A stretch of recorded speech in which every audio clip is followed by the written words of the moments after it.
Hey, everybody. Welcome to the Tribe of Leaders podcast. I'm your host, Emmy Kirshner. On today's show, I welcome Paul Isenberg of Bringing Hope Home. Paul shares his story of his wife's battle with cancer and how one small fundraising event was the catalyst for the nonprofit organization, Bringing Hope Home, that he currently runs, and how they've raised over $5.5 million to help families who are experiencing cancer. What I found so intriguing about Paul's story is that one person can really impact thousands of people when they're on a mission and they're determined. So before we dive into the interview, if you've been asking yourself what's next in your business, whether it's where's my next client or what's next for me to scale to, I'd love for you to check out the Tribe of Leaders Biz School. This is the place that if you've got a really big goal this year and you want the training, community, accountability, and support to make it all happen, you can find it here. Check it out at thetribeofleaders.com. My name is Emmy Kirshner. I'm a serial entrepreneur and investor. The one thing that I get asked all the time is, how do you achieve success in business and make an impact? In each episode of the Tribe of Leaders podcast, you'll hear from entrepreneurs and visionaries who share how their leadership has changed not only their lives, but the lives of everybody around them.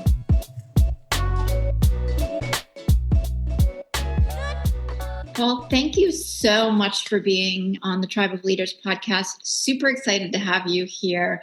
Share with everybody a little bit about your journey and how you started Bringing Hope Home. It's such an incredible and impactful story. And as we were talking before we started recording, one of the things that I'm most curious about is the journey of creating this nonprofit organization that makes such an impact for families. So introduce yourself and let everybody know, who you are, etc. Super. Yeah. So thanks for having me. I'm excited to be here. My name is Paul Isenberg, and I'm the CEO and co-founder of Bringing Hope Home. We're a nonprofit in suburban Philadelphia. And what we do is we provide emotional and financial support to local families with cancer. We're in our 11th year. We're getting ready to help, probably help 6,000 families total by the end of the year since we started. My journey started back probably in 1983. I was walking to class at Westchester University, walked by the bus stop, and there was a young woman talking with a girl that I know on my dorm floor. And I said to this girl, "Would you introduce me to this beautiful lit girl?" And my friend told me no. And here it was Nicole, who eventually became my wife. She was a student. We were students at the same time. She had a boyfriend, so she was not interested. She was completely underwhelmed by me. But it took me 4 years to get a date. I got a date. I actually got a date because I got a job working in the restaurant she was working in because my buddy's dad owned it. And right, I got a job bartender. I am persistent. Back when I was in college in the 80s, it was persistent. Now it's like stalkerish. So, but we got married in 91. Christopher was born in 1995. She became pregnant with Gabby. And during her pregnancy with Gabby, she wasn't feeling good, wasn't gaining weight, was really struggling. She was a stay-at-home mom, thank goodness. And she went to the doctor eventually, and they found this big mass in her chest. Mm-hmm. And she was diagnosed with stage 4 Hodgkin's disease while she was in her 8th or 9th month of pregnancy. And Gabby was born January of 1997. Nicole went right into treatment within a couple weeks and went through 6.5 years of really tough treatment for stage 4 Hodgkin's disease. She was treated for 4+ years at Penn, had a bone marrow transplant, 2+ years at NIH, had a bone marrow transplant. Mm-hmm. And then she passed August 2nd of 2003. And during her illness, she was so strong and so tough. And we had so much support. We had, family move in with us. I had a good job. So we had flexibility. We had great insurance. We had support from friends and neighborhood and church and everything. And it was still really, really hard. And Nicole would meet people at treatments and they had nobody. They were losing their job. They were trying to figure out which to pay for, heat or food. They were just in a bad way. And I used to say to Nicole when she was going through treatment and the kids were little, I'm like, I just saw Emmy today. I don't see her. She's such a great guy. I call everybody great guys. And, she said, well, why don't you stop complaining and go do an event and raise money for charity and just invite people you like. So the Great Guy Dinner was born in '01. We just invited who we liked. We got some people to come speak, some of the local Philadelphia coaches, and we raised money for the first 8 years for the American Cancer Society. And without trying to, we kind of figured out how to raise money. And my co-founder, Tim Sherry, and I have always been in corporate sales. So our network was owners, senior level people at companies, and they knew of our situation. So we started raising money. And then between year 7 and 8 of doing the Great Guy Dinner, which is still going on, by the way, one of our really great guys passed away and left a wife and young children. Wow. And we had heard through the grapevine that they were struggling. So we went to one of our sponsors and said, because we weren't even an organization. Right. But all the checks went to the American Cancer Society. So we went to one of our sponsors and said, this year, instead of writing them a $5,000 check to the ACS, write them a $3,000 check, and we'll give the two cash together to this family.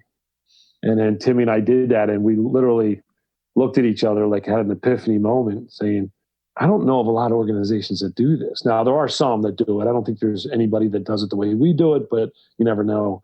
But we said, we just want to help families because there's a lot of research money. There's a lot of money out there for research. And I'm a big proponent of that because so many families have been helped because of research. But there's a lot of families out there. If you get diagnosed with cancer, you're out of pocket, even with healthcare coverage, can be 10, 20, 30 grand. Wow. So what we do is we pay rent, mortgage, utility, car payment, food, whatever else they need, up between $1,000 to $2,000, depending on our time of year, our fundraising.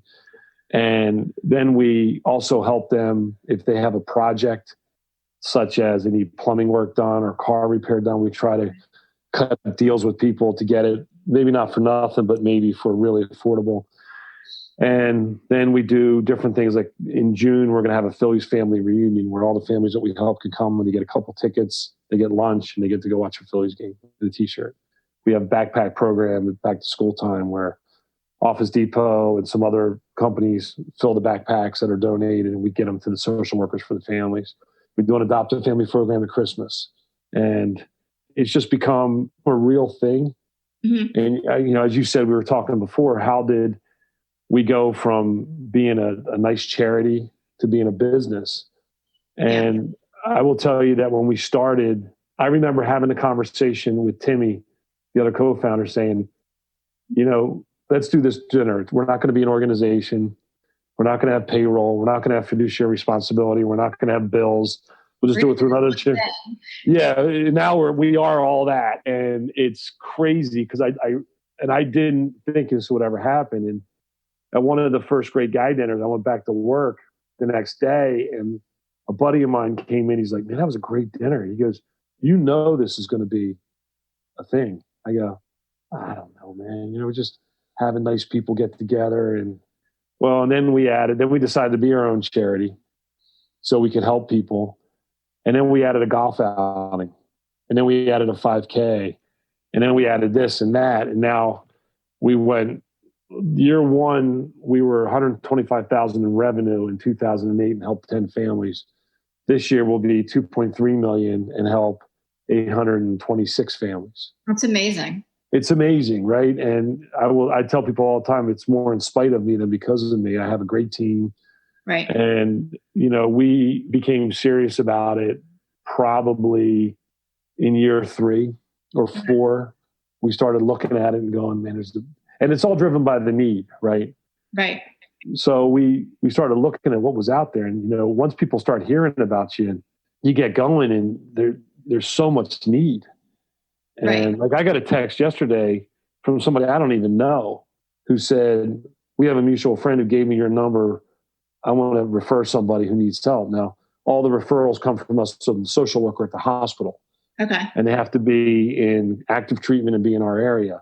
Okay. But other than that, it's pretty straightforward. But we get calls from all over the country.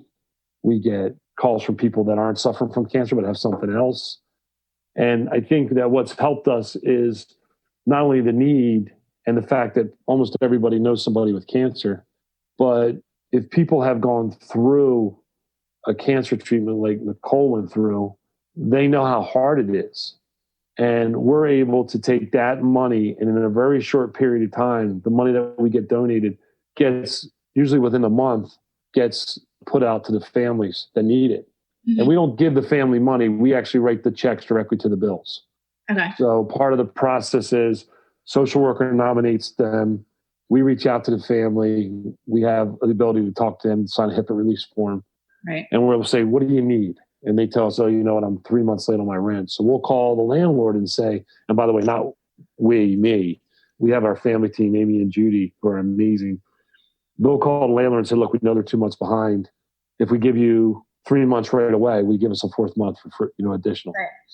So we're able to do that. We're on the phone a lot. We talk to our families, and they're not patients to us. They're our families. They're ours. They belong to us. We treat them like that. So I just want a long-winded answer. Sorry. Oh, no, it's okay. It's more of a direct connection for you. Like it really is. It's not just, here's some cash and hope you're okay. It's really about creating almost a safety net for these families and bringing them into your fold and caring for them. Yeah, and we call ourselves Hope Nation. So we trademarked that about a year ago, and we want everyone to be part of Hope Nation. Yeah. We want you to be part of Hope Nation. We want our donors, our sponsors, our families. We have volunteers that come in. They're all part of Hope Nation, and that's really important to us. And we always tell people, you're helping somebody you might never meet, or you might be helping your neighbor and you don't know. Right. And that's a big deal to us. And it's amazing to me. I think your son just came down with a cup of coffee. He did. He's trying to reheat it. I get it, man. It's life. But we have, like today, I got an email from a woman whose husband's ill. And she just lost her job. And so I'll today try to connect her to people so she can get a job, because our donors own businesses. And I'm like, look, she's a receptionist. If anybody knows a receptionist in the East and Allentown area, this woman needs a job. She's got real issues. It's real things. And we want her to be okay. Yeah. And, we'll get tickets from the sports teams, or we'll get tickets to the play or a concert, or we'll just send a family to dinner, because a nice restaurant will say, hey, we're light tonight. Do you have anybody that needs? And we may not, it won't be full freight, but we'll pay something. So whatever we can do.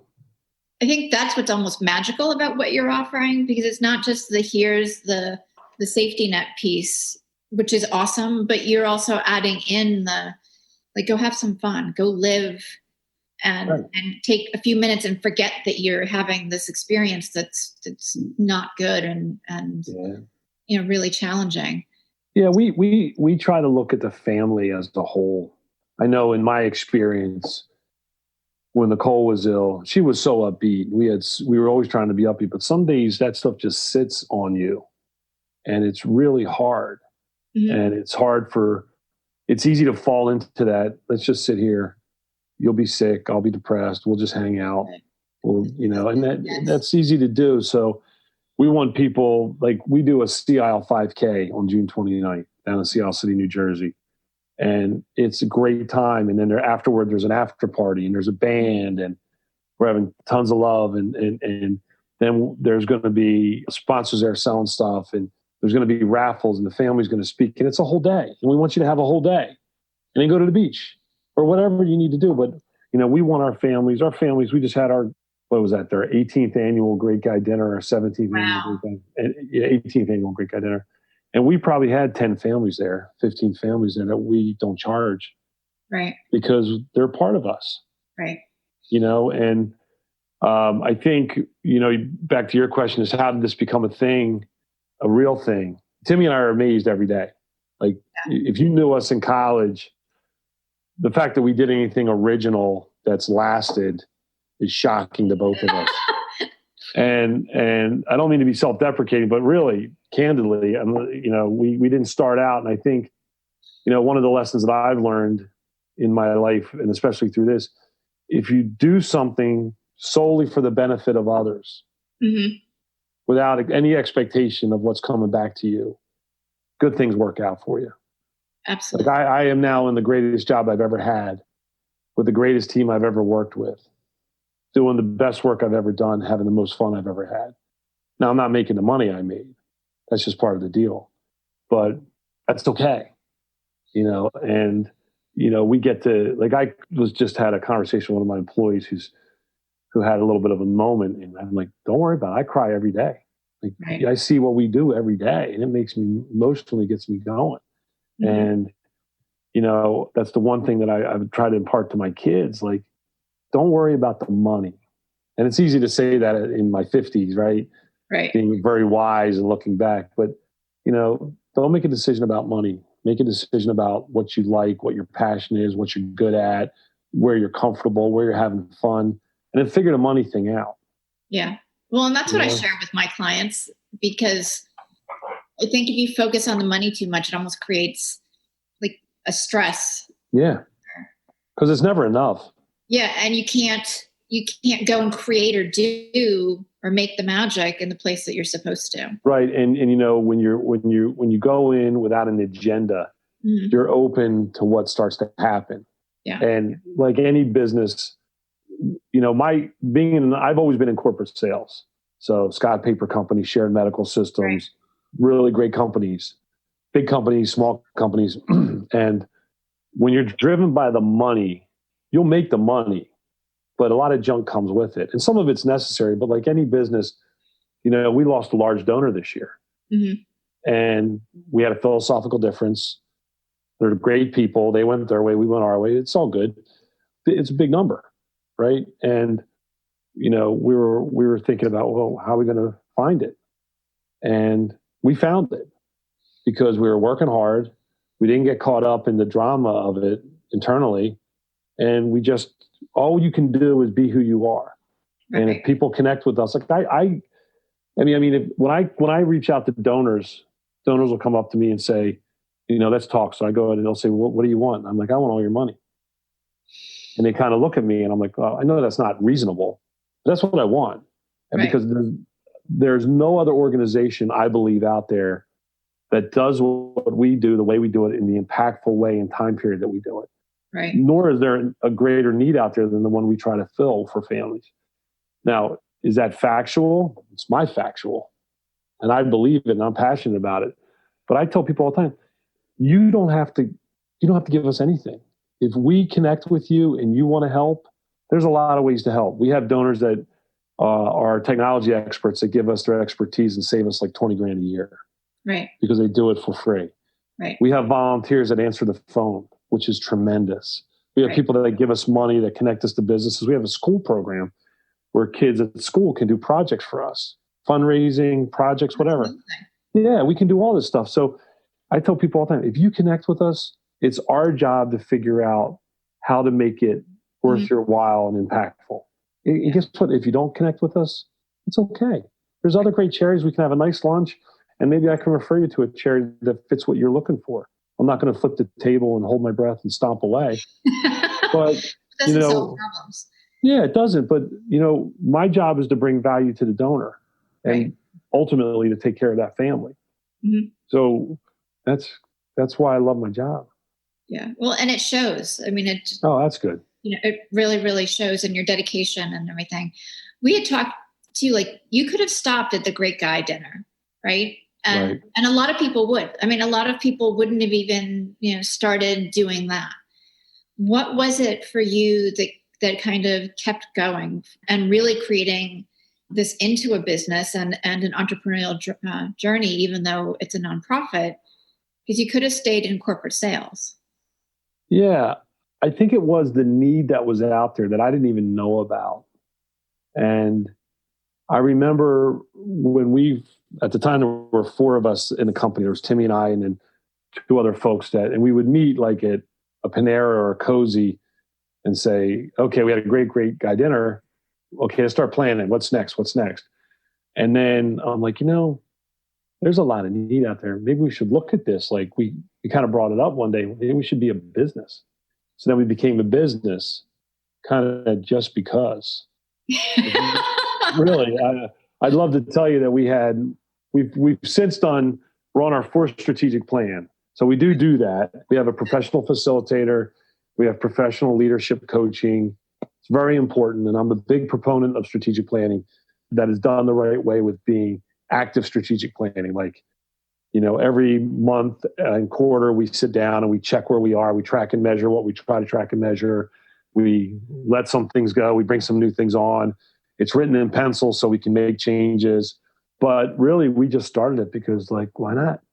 And we hired our first employee. I just talked to her yesterday. She's no longer with us. She's a stay-at-home mom now. I just talked to her the other day. We hired our first employee.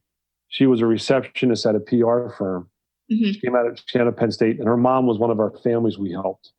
And she came in, and I was like beside myself because I think we were paying her $20-some thousand a year, and I could not have fathomed paying anybody because I was running it I was working it for no pay because I had a job. And then she said, well, we have this friend of mine who's a great intern. So she came now, and she's Amy. Amy's been here for 8 years. She's our first intern. And then wow, we started getting a lot done with employees. Like, I wish I wouldn't have waited so long to hire somebody. right. And then, we went from like I said, like 125 grand to like 300 grand. And then we went from like 300 to 500. And now we're on the cusp of next year. We hopefully, if we continue to grow the way I want to, we're going to help 1,000 families next year alone in 2020. That's amazing. And it is, and it just keeps growing. And right now we're in the place where I call us like a tweener. We're like a 12-year-old. We're too old to do certain things, but we're too young to do some of the other things. So, I want to get to be about $5 million. I want to double in about another 4 years. Okay. So that's kind of the goal at a high level. And I think that once we started seeing the impact on the families we helped, and we started connecting those families to the donors, mm-hmm. and seeing that, your word, magic, seeing that connection and that energy and that joy, and that when somebody who doesn't know you cares about you, it gives you true hope. Right. And I get to see that every day, and I love it. Like, I get chills right now, and I'm very humbled by it because I'm not really that good a guy. And, I'm the dumbest guy in this company, which is by design. I don't want to be the smartest guy here. I hire smart people. My people are great. And that actually leads to my next question. And you said you have a great How team. did I get so dumb? No. No, and I would argue differently. And you're very nice. And, what is it about your team that makes them outstanding outside of them being smarter than you, supposedly? So when you come to work here, we try to operate under certain pillars that hold us up. The first one is integrity. Okay. My team has beautiful integrity. Everything from like picking up a piece of trash in the hallway that nobody's seen, mm-hmm.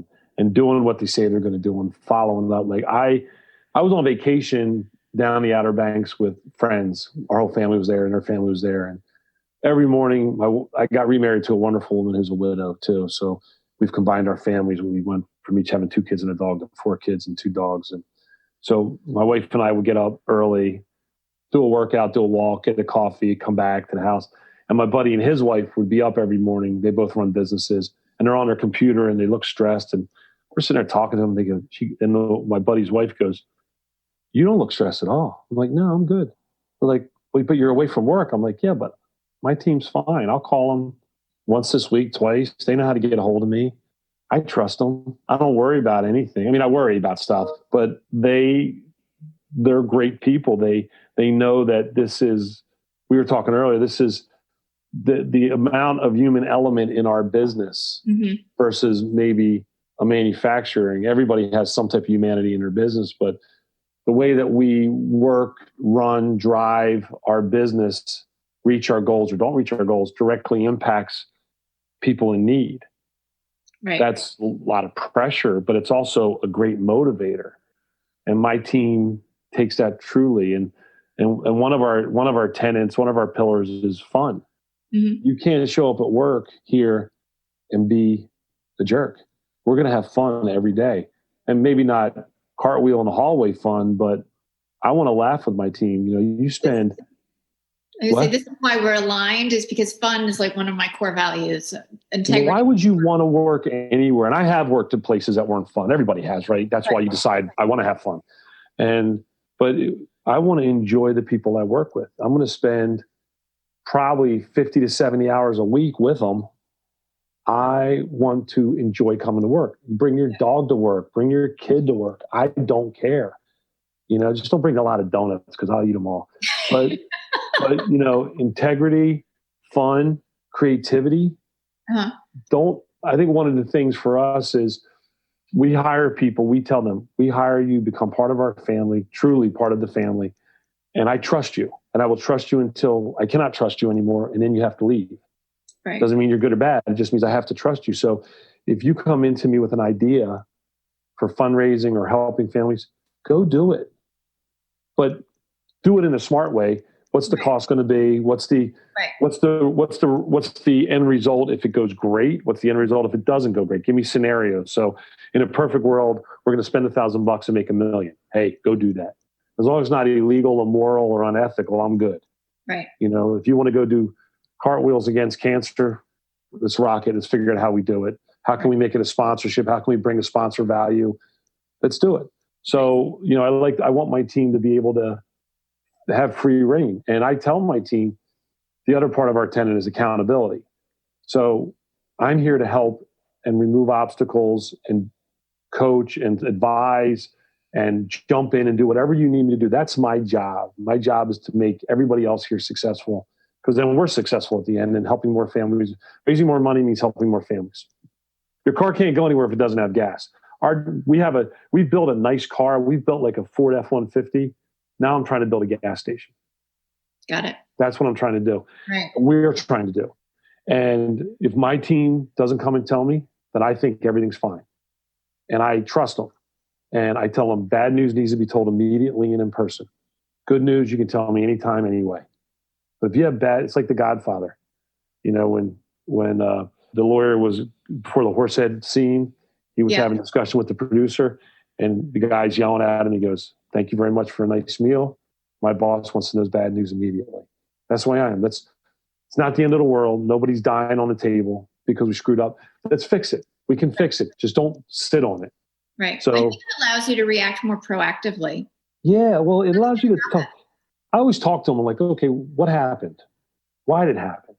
Not why did it happen? You suck. Yeah. Well, why did it happen? How do we not let it happen again?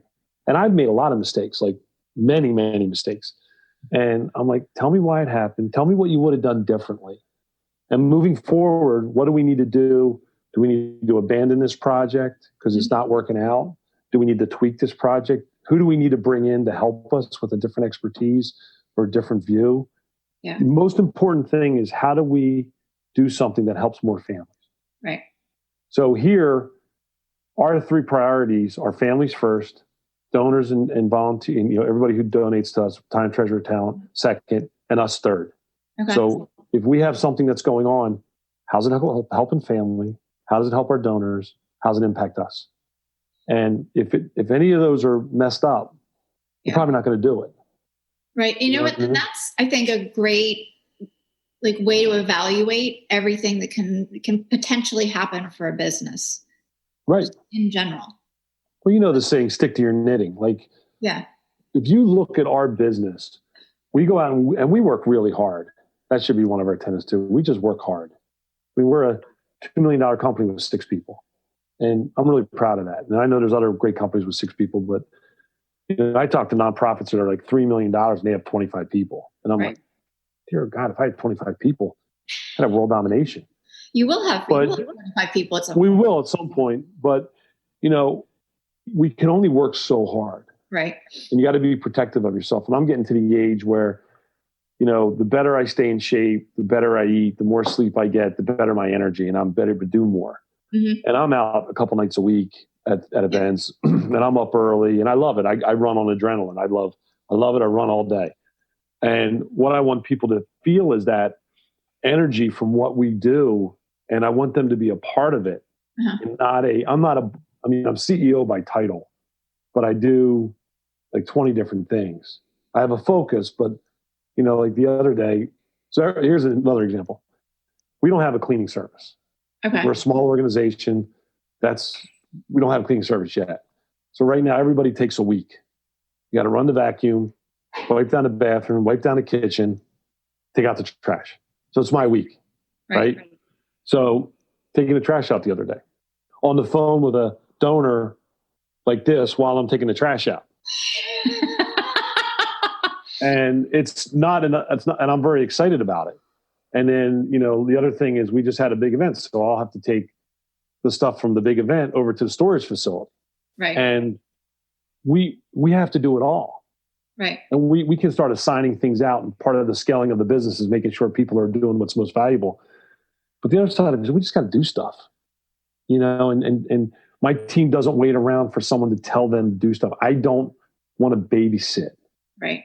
I've raised my kids. I don't need to raise anybody else's kids. I want people that are going to look at something and say, hey, I saw this. Why are we doing this? How can I help? What do you want? What do you need? Right. I think that's really, really the key to having the strong team is that you're all pitching in and working together. And it's not, everybody does their job. Everybody does the kind of the grunt work and the things that nobody wants to do. And you've got a great flow there, which is. Oh, it's great people because you've got to hire the right people. Yeah. We've tried to build a culture here of integrity, fun, accountability, creativity. And we hire to that culture. We don't hire to a job. Right. And that was a lesson I learned the hard way. That's so awesome. Yeah, but it's true. I've read a lot on it. And, I just talked to a supporter who's helping us. And he goes, culture is a million little things done every day. Mm-hmm. And we've always hired good people. But the people that fit and stay and stick and thrive fit our culture. Who's the bring value, jump in, we'll figure it out later. Let's get into it. What do we need to do? And part of that is you're tired, right? Because it never ends. If you're running a business, it never ends. Never. But that's a good problem to have because it never ends in a positive. How do we grow better, faster, more efficiently, the right way? Mm-hmm. And I always tell my team, there's 50,000 things to do.